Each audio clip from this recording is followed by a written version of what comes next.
تستمعون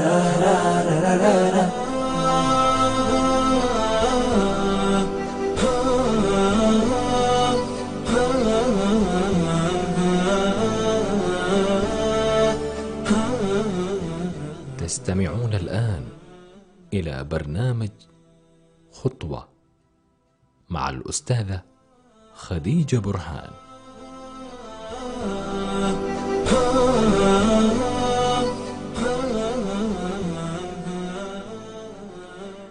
السلام عليكم ورحمة الله وبركاته، مستمعي راديو سلام حول العالم أينما كنتم. يتجدد اللقاء بكم اليوم مع حلقة جديدة من برنامج خطوة معي أنا خديجة برهان. اليوم اخترنا موضوع حلو نتكلم فيه شوية ونلفت النظر من خلاله لأمور كثيرة جدا. وعنوان طبعا حلقة اليوم المرأة قبل وبعد. المرأة قبل وبعد. نبغى نتكلم شوية عن المرأة، عن هذا الكائن المختلف، عن المرأة اللي ما تعرف أي نوع من الخلق هي،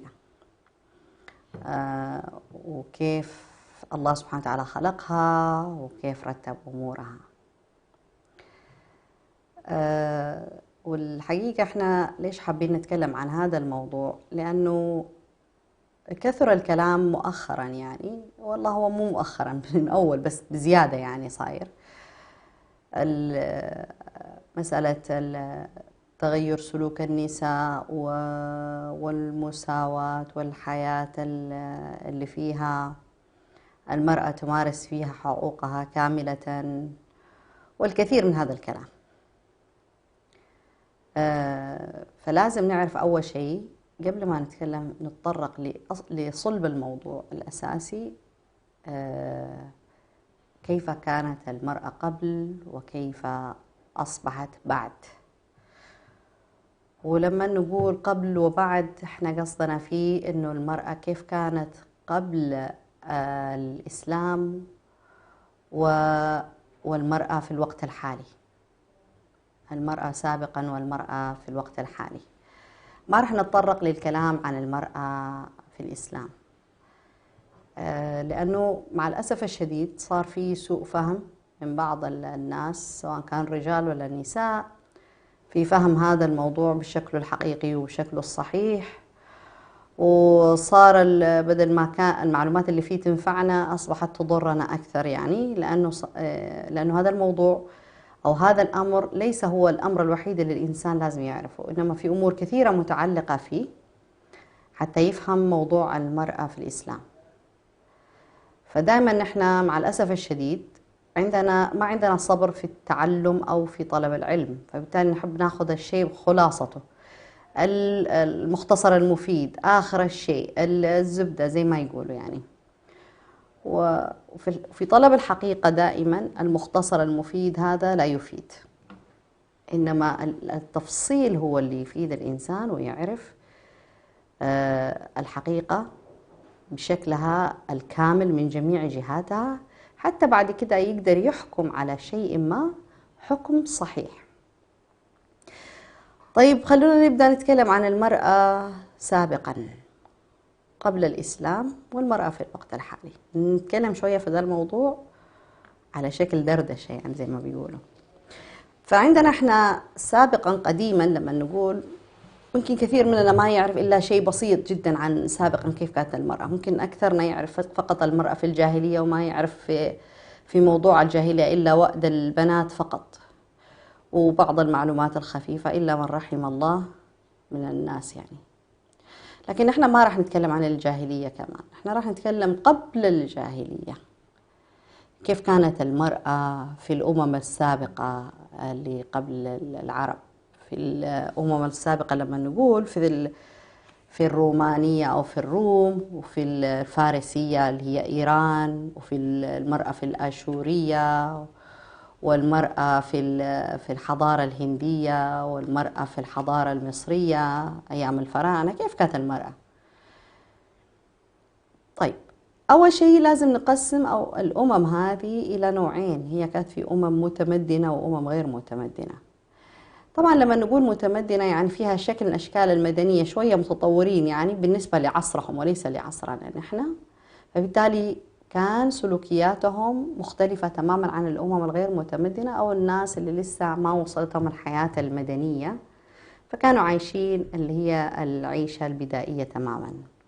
فعندنا في الأمم هذه المتمدنة أو المتطورين في زمانهم، يعني بلفظنا الحالي احنا متطورين شوية. كيف كانت المرأة تعيش؟ المرأة مع الأسف الشديد كانت هي ملك للرجل، ملكية، ما يبغى لها شرح طبعا كلمة ملكية إيش معناها.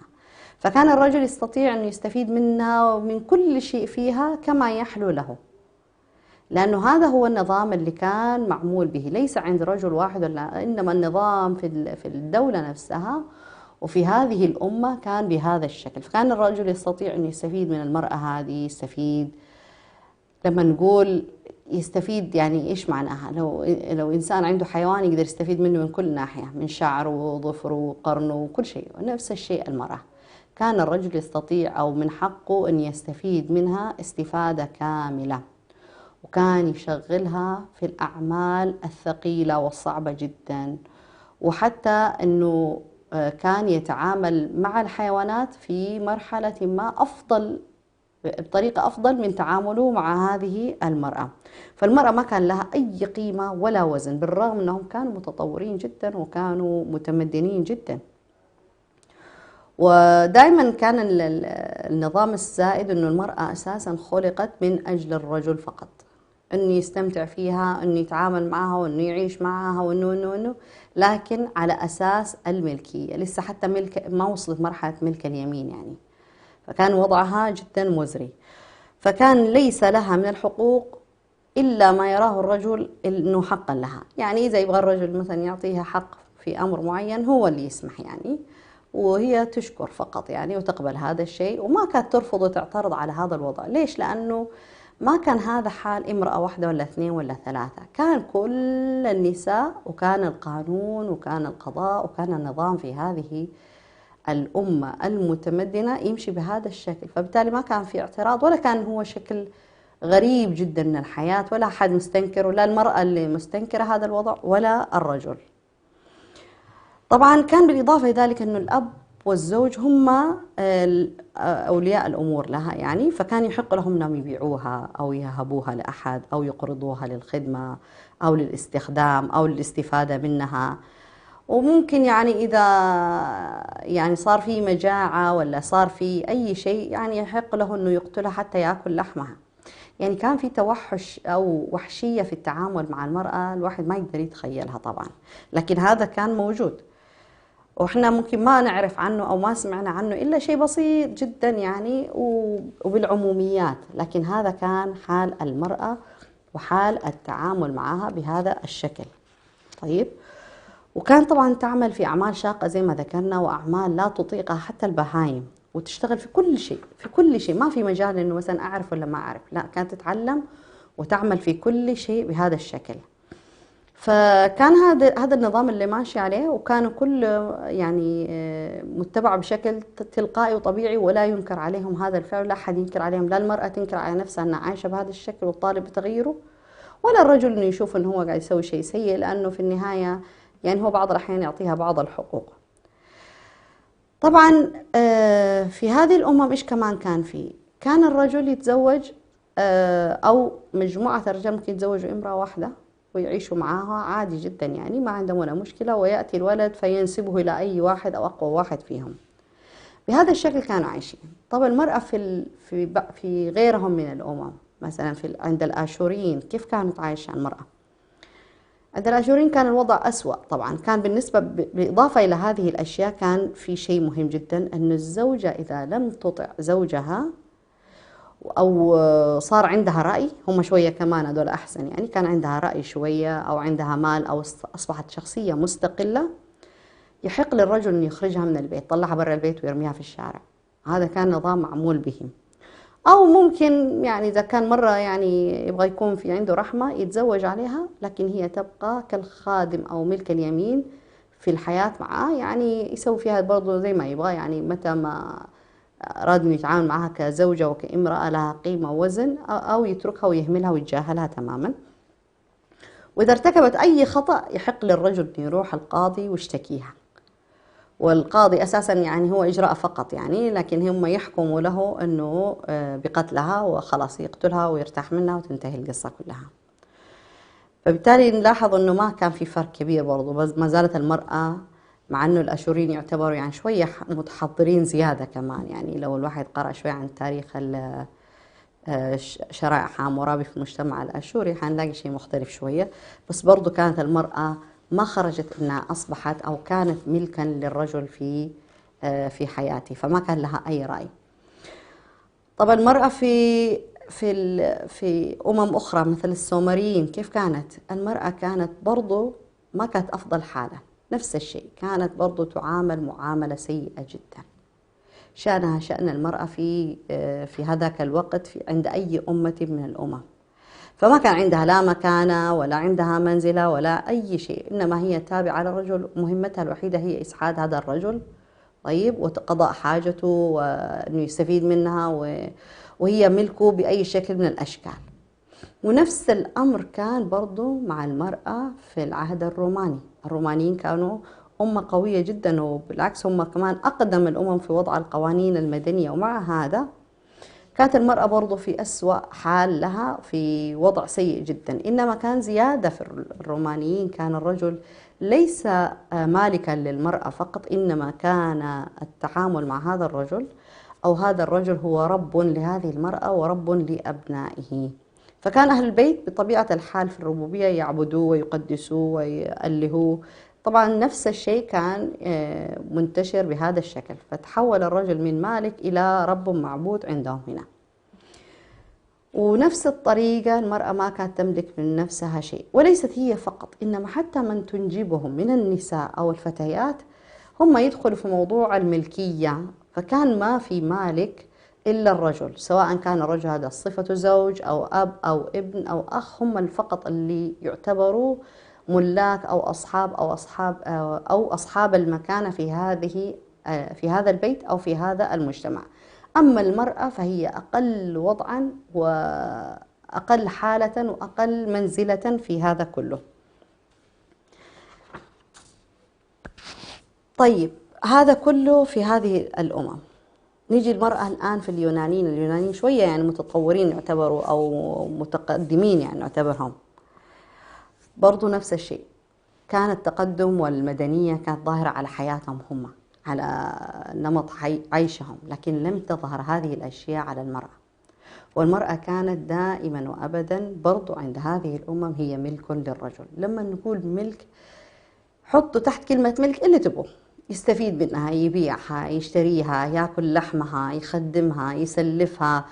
إذا كان عنده دين ما هو قادر يسدده يعطيهم هذه المرأة ويسدد هذا الدين. والله إذا كان في قتل أحد ويبو بدل هذا دم يعطيهم هذه المرأة، يسلفها لأي أحد، وكان يشارك فيها أي أحد، فليس لم يكن لها أي منزلة ولا أي مكانة عند هذه الأمم كلها. حتى عند الصينيين والهنود نفس الشيء، بالرغم أنهم يعني الحضارة الصينية حضارة قديمة والحضارة الهندية حضارة قديمة والى آخره، نتكلم عن هذا الشيء، لكن لما نيجي في قلب هذه الحضارات وننظر لمكانة المرأة ومنزلة المرأة، نلاقي أن المرأة كانت برضو هي ملك للرجل، ما كان عندها أي قيمة ولا أي منزلة في حياة هذه الأمم. إنما كان ينظر للمرأة أنها هي الشر، وإنها بلاء، وإنها لعنة، وإنها من الشيطان، وإنها النجسة، وإنها. فكانوا بطبيعة الحال طبعا يتصرفوا فيها زي ما يبغوا. يعني فعند الهنود مثلا احنا نعرف أن المرأة إذا مات زوجها كانوا إيش يسووا؟ تدفن معه وهي حية، أو تحرق معه وهي حية، تلبس أجمل الثياب وتزين وإلى آخره، أثناء حرقه يرمونها فتحترق وهي حية ترزق. هذا عند الهنود وما زال موجود هذا الشيء إلى الآن يعني. وعند الصينيين كانوا إيش يسووا في المرأة؟ نفس الطريقة، كانوا يعاملونها معاملة مزرية تماما يعني.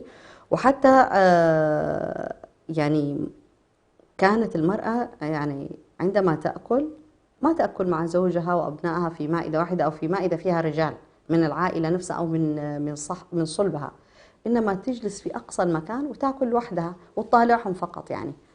هذه هي المرأة. والمرأة نفس الشيء في عهد الفراعنة أو في الحضارة المصرية، كانت بنفس الطريقة ينظر لها نظرة دونية، وكان للرجل حق حتى أن يتزوجها ويتزوج أختها ويعاملها معاملة سيئة جدا.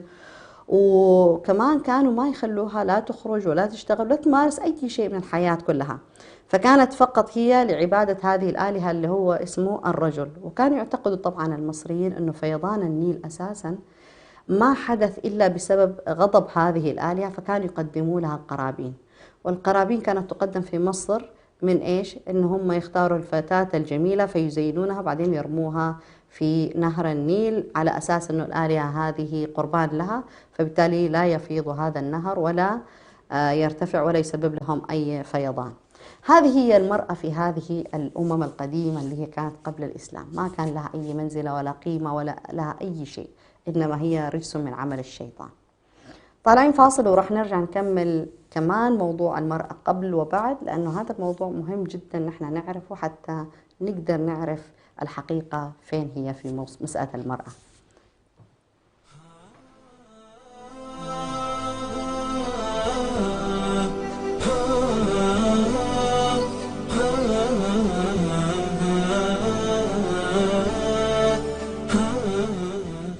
لم يكن الإعلام وليد عصر من العصور أو حضارة من الحضارات، فلا يوجد زمن من الأزمنة قديما أو حديثا إلا واحتل الإعلام مكانة فيه. ومن هنا انطلق راديو سلام مستخدما جميع الوسائل المتاحة على الأقمار الصناعية ومنصات البث على الإنترنت والتطبيقات ليصل إلى جمهوره، ليكون وسيلة إعلامية مسموعة متخصصة في الشأن الإريتري، ويبث باللغتين العربية والتجرينية على مدار الساعة. راديو سلام يخاطب المجتمع الإريتري كافة بجميع مكوناته، ويتفاعل مع قضاياه لترسيخ الانتماء وتجديد الوعي وتحقيق السلام والريادة، ويبث على الأقمار الصناعية والمنصات الإلكترونية كافة. وكانت أهدافه تعزيز قيم السلام والإخاء والتصالح والعيش المشترك، نشر قيم الإسلام وأخلاقه وتعزيز الأعراف والأخلاق الفاضلة، ترسيخ مكانة المرأة وتفعيل دورها في المجتمع والعناية بقضايا المرأة والطفل والشباب وكبار السن، المساهمة في التنمية ومواجهة الفقر والجهل وتوطين اللغة العربية. اكتمل بث راديو سلام على المنصات التالية: على القمر الصناعي نايل سات على التردد 12687، وعلى متجر الأندرويد والأبل، وعلى الموقع الإلكتروني سلامميديا61.com، وعلى جميع وسائل التواصل الاجتماعي. راديو سلام، سلام ووئام.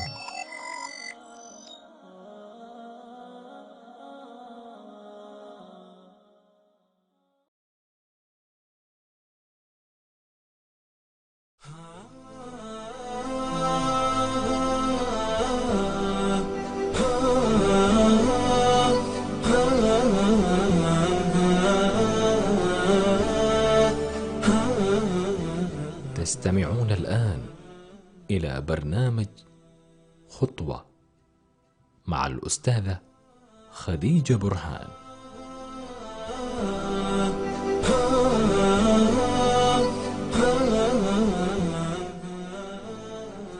رجعنا لكم بعد الفاصل نكمل وضع المرأة أو المرأة قبل الإسلام في الأمم السابقة.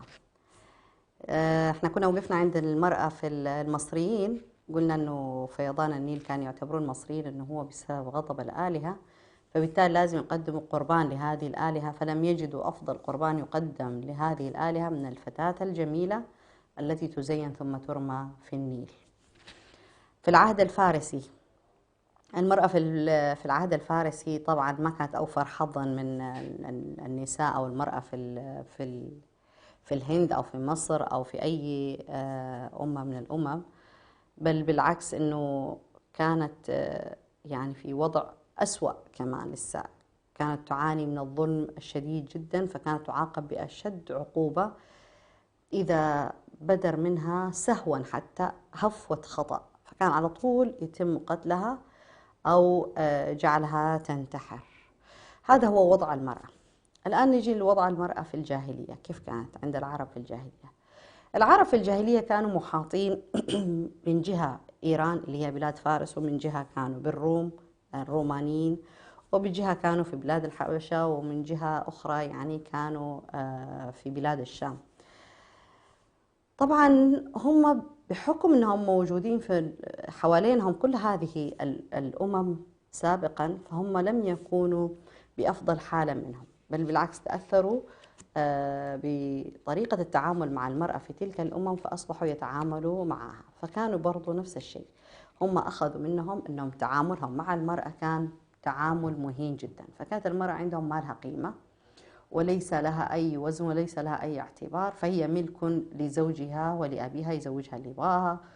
وإذا تزوج الرجل بالمرأة وأراد أنه ينجب أولاد يعني عندهم نجابة وعندهم قوة وعندهم كان يعيرها لرجال آخرين يعني بهذا الشكل.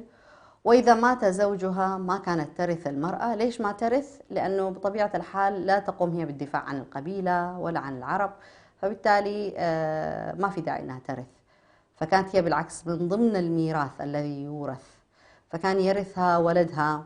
وكانت مثلا الرجل إذا كان عنده زوجتين وواحدة ماتت والثانية بقيت إلى أو هو مات مثلا، زوجة الأب كان يرثها ابن الرجل، فيستطيع أن يعني يتزوجها أو أنه يبقيها كما هي حتى تموت يعني، فما لها أي قيمة ولا اعتبار. وكانت المرأة تعامل أو تمارس مهن مذلة جدا، وتستخدم فيها طبعا جسدها بشكل طبيعي.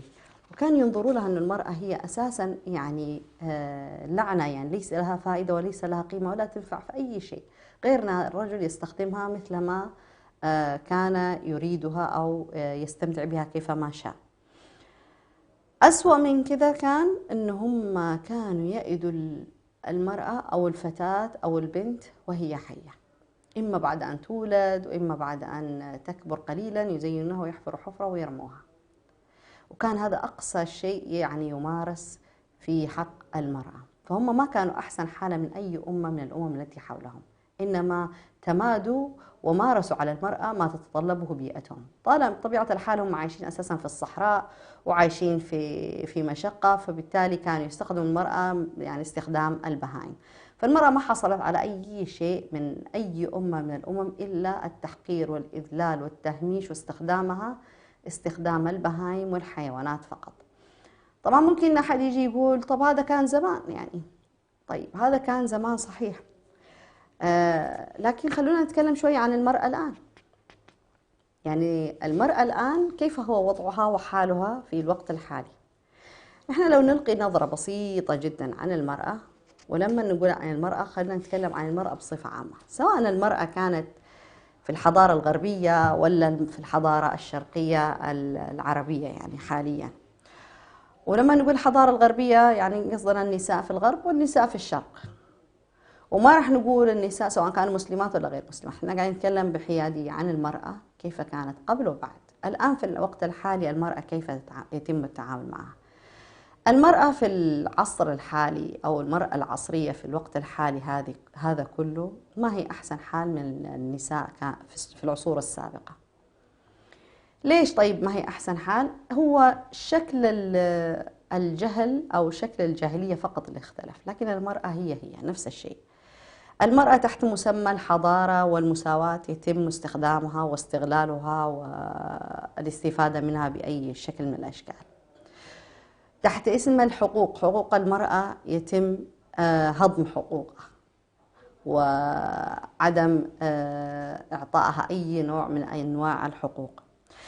تحت المساواة والحرية المرأة فقدت كرامتها وفقدت شرفها وعزها، وأصبحت سلعة تباع وتشترى. لما نقول سلعة تباع وتشترى، كيف شكل البيع والشراء؟ أصبحت المرأة يعني تنحط صورتها مع أي إعلان لبيع شيء، هي تباع قاعدة بهذا الشكل.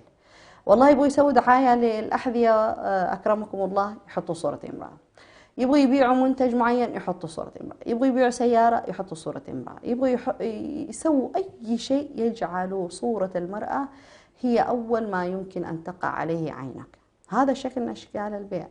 لما أجي أنا أشتري السلعة أشتريها عشانها بتعرض كده، وبرضه نفس الشيء أنا قاعدة أشتريها. فالمرأة أصبحت تباع وتشترى. المرأة أصبحت تمتهن أعمال تحت مسمى المساواة، وهي أساسا بعيدة تماما عن المساواة، لكنها أعمال مهينة جدا للمرأة. أصبحت المرأة تنافس الرجل في العمل الخاص بالرجال، العمل الشاق، العمل الذي يتطلب القيام به وجود رجل وليس امرأة. ليش؟ عشان تثبت أن هي تستطيع أن تفعل ذلك. المرأة أصبحت تحت مسمى الحرية تعيش حياتها بالطول والعرض وفق النظام والقانون المعمول به في البلد اللي هي عايشة فيه، وهي تشوف أنه كده هي عايشة حريتها. المرأة أصبحت لا تستطيع أن تكون المرأة التي خلقها الله سبحانه وتعالى وجعل لها مكانة معينة تستطيع أن تعيش من خلالها. بالعكس، المرأة أصبحت هي التي تعمل، وهي التي تربي، وهي التي تصرف، وهي التي تعين، وهي التي تعيل، وهي التي تعلم، وهي التي تجري وراء كل شيء، وهي التي تخدم خارج المنزل وداخل المنزل. هي اللي شايلة البيت، وهي اللي شايلة العائلة، وهي شايلة كل شيء. المرأة أصبحت الآن تقوم بكل شيء. طبعا نحن لما نقول المرأة تسوي كل هذه الأشياء مو تقليل من مكانة الرجل، لا والله بالعكس، هذا شيء محزن. يعني المرأة الأشياء دي اللي تقوم فيها المرأة هي محزنة جدا، ومع الأسف أن المرأة هي التي الآن تريد أن تقوم بها بنفسها، والرجل فقط هو يعطيها الشعار حتى تنطلق منه. فتحت شعار المساواة، أول من أطلق شعار المساواة كانوا الرجال. المرأة اللي طالبت المساواة وليست وهي اللي أطلقت هذا اللفظ، لا، الرجل هو اللي أطلق هذا الشعار، والمرأة حاولت وما زالت تحاول للحصول على هذه المساواة. لكن لما نيجي لحقيقة المساواة، يعني أنا صراحة ماني عارفة بالضبط أي نوع من المساواة هي المرأة التي تطالب فيه في أي جانب من الحياة. هل هو مساواة في الأعمال فقط؟ هل هو مساواة في التكاليف فقط؟ هل هو مساواة في إيش؟ يعني مطالبة المرأة وشد الرجل على يدها. في المقابل احنا ما نلاقي الرجل مثلا يطالب بالمساواة مع المرأة، لأنه ما في أي شيء يدعو أنه يساوى معها. هو عارف تمام الرجل قدراته، منزلته، مكانته سابقا ولاحقا، فبالتالي ما بيطالب فيها. وعادة ما يطالب بالمساواة إلا من يشعر بالضعف والإهانة. فالمرأة ورثت مع الأسف الشديد شعور الضعف والإهانة والإذلال من الرجل، فأصبحت تطالب بالمساواة والحرية حتى تشعر بالقوة. ومع الأسف حتى لما حصلت على هذه الأشياء هي لم تشعر بالقوة، إنما شعرت أن هي ما زالت ضعيفة، فاستمرت في زيادة المطالبات والمطالب. من أشد أشكال تحقير المرأة حاليا مثلا يستخدم لتهميش المرأة أنه يطلق على أي فعل فيه ضعف، خذلان، سخف، إهانة، أنه هذا من أفعال النساء. يعني مثلا أنت تسوي زي كده، مثلا أنت زي النساء، فأصبح كل سب أو شتيمة أو زي ما نقول إيش اللي هو تقليل من الشأن يوصف أنه هو من أعمال النساء أو من صفات النساء. وأي شيء كويس وحسن وجيد نقول عليه أنه هذا مثل الرجال. حتى المرأة اللي تكون مثلا ما شاء الله تبارك الله نبيهة وشاطرة وكل شيء، يعني يقال لها بالمجاز طبعا ما شاء الله أنت أحسن من 100 رجل. يعني ما أعرف المعيار هذا من الذي أوجده، هو الذي أوجده هو الرجل طبعا بالنسبة للمرأة، والمرأة قبلت بهذا الشكل. إذا لو نلاحظ أن المرأة قديما وفي العصر الحالي هي بتعيش نفس المستوى من الإهانة، نفس المستوى من الإذلال، نفس المستوى من القهر، نفس المستوى من المنزلة المتدنية. ومع الأسف الشديد هو فقط المختلف هو أن المرأة الآن اتعلمت وتنورت وصار عندها شهادة وتروح وتيجي وتسافر وشافت الدنيا، وما زالت تطالب العيش بالإهانة والذل تحت مسمى الحرية والمساواة والحياة المدنية والحقوق المتكافئة والنظام والقانون المعمول به في البلاد اللي هي تعيش فيه. فهذا أدى طبعا إلى إيش؟ إنه المرأة ما زالت برضو بشكل مختلف، ما زالت برضو مهانة وتستخدم لصالح الرجل وليس لصالحها هي. حتى لو بدأ للمرأة أنه هي قاعدة تستفيد من الوضع الحالي اللي هي فيه، أنه والله في قانون الآن يحميها وقانون ينصفها وقانون يوقف جنبها وأصبحت الآن تشتغل وتروح وتجي زي الرجل وما حد أحسن من أحد. بالرغم هذه الأشياء كلها لكن المرأة بقيت برضو في داخل دائرة العبودية للرجل والذل والمهانة بالنسبة للمجتمع واستخدامها بكل الوسائل والطرق.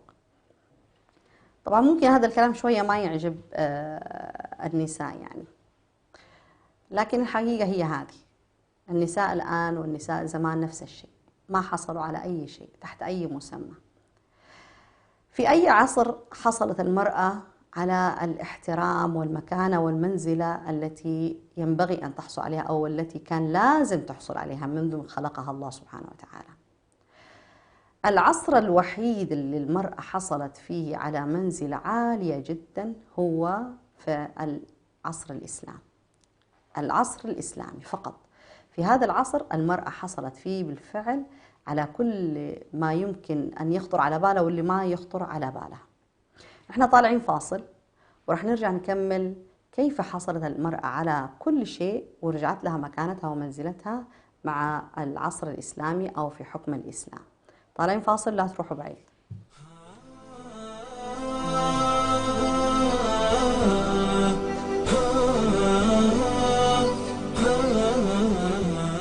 لم يكن الإعلام وليد عصر من العصور أو حضارة من الحضارات، فلا يوجد زمن من الأزمنة قديما أو حديثا إلا واحتل الإعلام مكانة فيه. ومن هنا انطلق راديو سلام مستخدما جميع الوسائل المتاحة على الأقمار الصناعية ومنصات البث على الإنترنت والتطبيقات ليصل إلى جمهوره، ليكون وسيلة إعلامية مسموعة متخصصة في الشأن الإريتري، ويبث باللغتين العربية والتجرينية على مدار الساعة.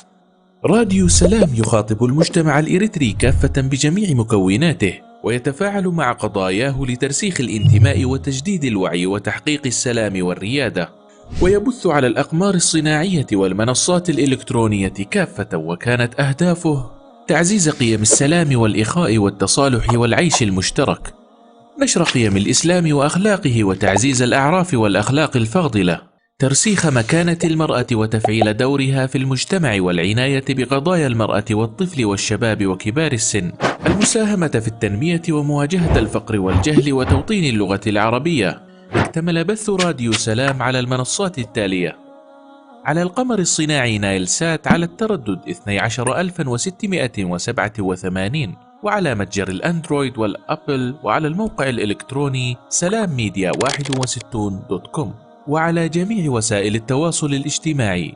راديو سلام، سلام ووئام.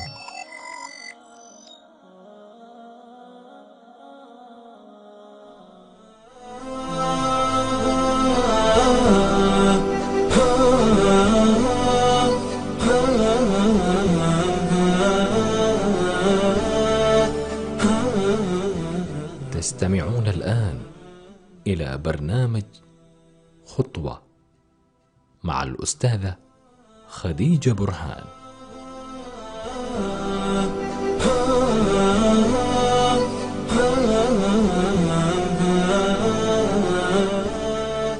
رجعنا لكم بعد الفاصل نكمل موضوع المرأة قبل وبعد. احنا وصلنا المرأة متى حصلت المرأة على مكانتها ومنزلتها التي يجب أن تحصل عليها. حقيقة هي ما حصلت على أي شيء إلا لما جاء الإسلام ولما طبق نظام الإسلام، لكن لما تم التوقف عن تطبيق نظام الإسلام في الحياة طبعا رجعنا للجاهلية بس بشكل حديث ومتحضر. طيب المرأة لما جاء الإسلام إيش اللي صار؟ أول شيء الإسلام لما جاء أعطى حق للمرأة. إيش قال عليها؟ المرأة عرض يجب أن يصان.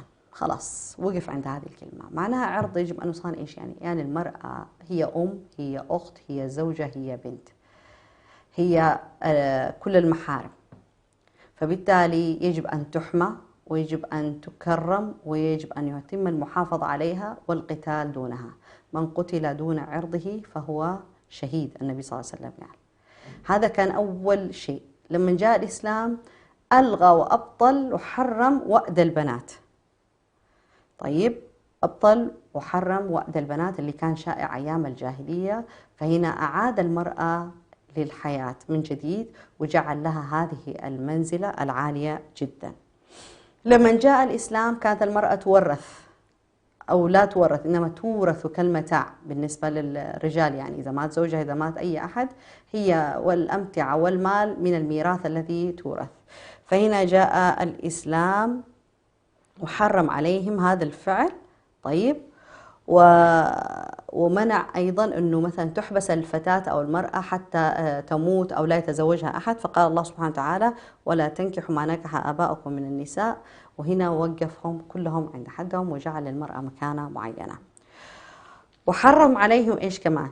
لما جاء الإسلام حرم عليهم أن يقتلوا البنات خشية الفقر، لأنهم كانوا شايفين البنت هي تجلب الفقر. فهنا حرم عليهم هذه الأشياء كلها وقال لهم: ولا تقتلوا أولادكم من إملاق، نحن نرزقكم وإياهم. هذا بس في الجاهلية فقط لسه، أو في أول الدعوة. فهنا المرأة صار لها منزلة وعاملها معاملة الند للرجل، وليست أنه هي أقل منه والرجل أعلى منزلة منها. فكانت المرأة في هذا العصر لما جاء النبي صلى الله عليه وسلم، والعبد كمان لما جاء النبي صلى الله عليه وسلم في بدعوة الإسلام، دخلوا النساء والرجال والعبيد والضعاف منهم في الإسلام. فلما دخلت الإسلام وبدأت تتعلم المرأة، أصبحت أقوى بكثير مما كانت عليه. نذكر مثال بسيط جدا على أن المرأة كيف استردت مكانتها في حكم الإسلام أو لما جاء الإسلام. النبي صلى الله عليه وسلم عندما جاء بدعوته في مكة، أسلم من أسلم من النساء والرجال. فكان الموالي من أسلمت اللي هي سمية. فطبعا يعني سيدها استغرب، يعني كمان لسه امرأة وكمان تسلم وتخالف، حتى أنه إيش قتلها بطريقة يعني وحشية جدا. هذا دليل أنه إيش، أنه العبد والمرأة نفس الشيء، وهي بتستخدم لأي شيء. فبالتالي كيف إذا تسلم؟ يعني معناه إذا أسلمت معناه صار عندها قرار ورأي في نفسها، فهذا كان مرفوض تماما.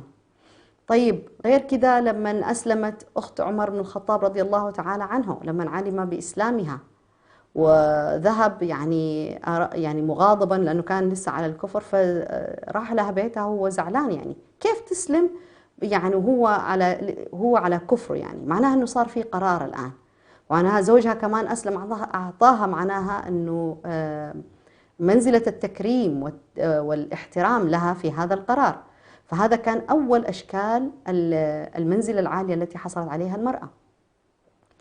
المرأة كانت صح، نحن نقول في الجاهلية المرأة كانت تعمل في التجارة، بس كانت النساء اللي هم جايين من عائلات قوية وهم أغنياء ومستغنين، وهذول كان عددهم قليل جدا، لكن كان برضو هو النظام المعمول به بالنسبة للمرأة هو إذلالها وقهرها واستخدامها فقط. النبي صلى الله عليه وسلم عندما حدثت بيعة العقبة الثانية، جاءوا نساء يبايعون النبي صلى الله عليه وسلم. معناها أنه هنا المرأة مجرد أنها دخلت في البيعة ودخلت في الإسلام، معناها أصبح لها قرار أنها هي تتحرر من عبودية هذا الرجل والخروج من الذل هذا الذي أوجده المجتمع تجاهها إلى عز الإسلام.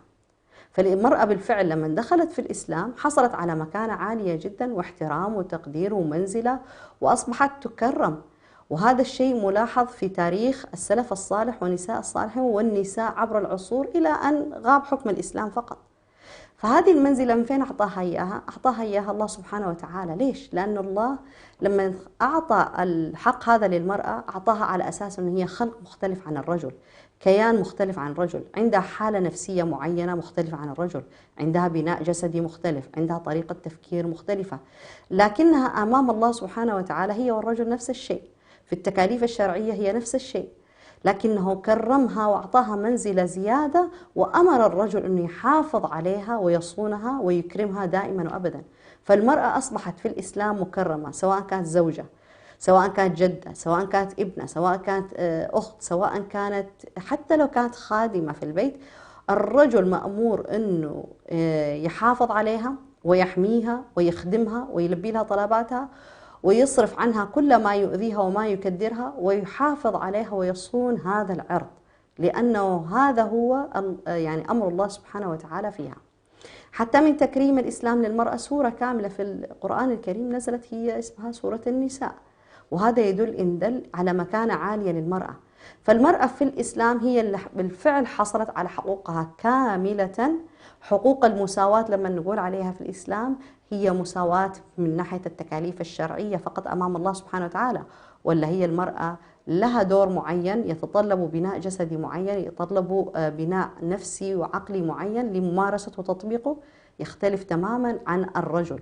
فهنا بمجيء الإسلام وبنظام الإسلام وضع حد للرجل في استغلال المرأة وإهانة المرأة والتعامل معها على أنها سلعة ويجب أن يتم الانتفاع بها كما يتم الانتفاع بالبهائم، وضع له حد معين ووقفوا عنده، وأمروا بالعكس مو بس وقفوا عند هذا الحد، إنما أمروا بإكرام المرأة ورفع منزلتها حتى جعلها أعلى من منزلة الرجل. طيب، فهو الرجل الآن هو المأمور بكل شيء يحفظ كيان هذه المرأة، وأمر المرأة بالمقابل أنها تلتزم بالأحكام الشرعية الخاصة بها حتى تظل في حصن حصين بهذا التكليف الشرعي الذي كلفه الله سبحانه وتعالى به للرجل. لكن المرأة لما ما تفهم إيش مكانتها ومنزلتها في الإسلام، وما تعرف إيش لها وإيش عليها من أحكام الإسلام، وما تعرف في دينها أي شيء إلا يعني أشياء بسيطة جدا يعني مما يخدم حياتها، فهي الآن تلجأ لإيش؟ لحكم البشر، لقوانين البشر. ولما تلجأ لها وتبتعد عن حكم الله سبحانه وتعالى، فهي إذن رجعت بنفسها وبإرادتها وبخاطرها إلى الذل والجاهلية التي كانت قبل ذلك تعيش فيها. فهنا الآن خروج المرأة من هذا الوضع السيء جدا، الجاهلية الحديثة والذل الذي تعاني منه، لا يحدث ولن يكون إلا أن المرأة أول شيء تعرف مكانتها في الإسلام إيش هي، ولما تعرف موقعها في الإسلام إيش هو، ولما تعرف إيش لها وإيش عليها في أحكام الإسلام، في الأحكام الشرعية، في التكاليف الشرعية، ولما تعرف وتتعلم إيش لها وإيش عليها، إيش المطلوب منها وإيش اللي لازم يقدمه لها الرجل والمجتمع والأمة كلها، بهذه الخطوة فقط، بهذا العلم، هي تقدر تعيش معززة مكرمة كما تتمنى وترجو. أما في الواقع الحالي هذا، المرأة لن تعيش كما تتخيل ولا تتمنى، إنما هي تمارس أعباء إضافية على أعبائها الأساسية. أساسا المرأة مهانة، كمان لما هي تيجي تطالب بالمساواة والحرية والخروج على الرجل والخروج على المجتمع والخروج، هي فقط بتزيد تكاليفها في الإهانة وتزيد عمقها أو دخولها بعمق في مسألة أنها تكون مهانة، حتى لو كان بشكل قانوني يعني أو شكل يحمي القانون، لأنه نظام الله سبحانه وتعالى هو النظام العادل. أما نظام البشر مهما كان هو نظام ليس فيه عدل، إنما نظام يقوم على المصلحة. فين المصلحة؟ وكيف حستفيد؟ حسن هذا القانون وأطبق. والله هذا القانون يخدمني أنا، أنه تظل المرأة دائما تدور في خدمتي، في متعتي، في الفائدة منها، في الاستفادة منها، في الحصول منها على المال، على أي شيء، معناه أنا راح أسن هذا القانون وأحافظ عليه وأشد على ظهر المرأة. الآن نحن نلاحظ أنه كثير من النساء مثلا تخرج على المجتمع بأشياء كثيرة جدا. السؤال البسيط، من الذي يدعم المرأة لهذا كله؟ حنقول هو النظام الموجود. طب إيش الفائدة؟ المرأة إيش تستفيد؟ المرأة ما تستفيد شيء، المرأة دائما تعبانة، وراح تظل تعبانة إلى أن تتعلم دينها وتتعلم مكانتها وتتعلم إيش لها وإيش عليها. هذا هو فقط الطريق الوحيد والوسيلة الوحيدة حتى تعود المرأة آمنة مطمئنة قوية. وللعلم لما المرأة تعيش بنظام الإسلام هي ما تعيش ضعيفة، هي تعيش سعيدة وقوية، والمجتمع قوي والجميع مرتاح وسعيد جدا، وتكون هي في سند أو في ظهر هذه الأمة العظيمة في أنها تشد على يدهم. موضوع المرأة قبل وبعد موضوع طويل جدا، وهو حيحتاج مننا نتكلم كثير في جوانب معينة حتى فقط نوضح للمرأة المسلمة ما غفلت عنه أو ما جهلته وما لا تعلم به، حتى تعرف تماما كيف أن الله سبحانه وتعالى كرمها وهي لسه أنثى صغيرة في بطن أمها حتى خرجت وأصبحت جدة كبيرة. كنت أنا معكم خديجة برهان في حلقة جديدة من برنامج خطوة مع حلقة المرأة قبل وبعد. ألتقيكم بحفظ الله ورعايته الأسبوع القادم في نفس الموعد. أترككم في حفظ الله، والسلام عليكم ورحمة الله وبركاته.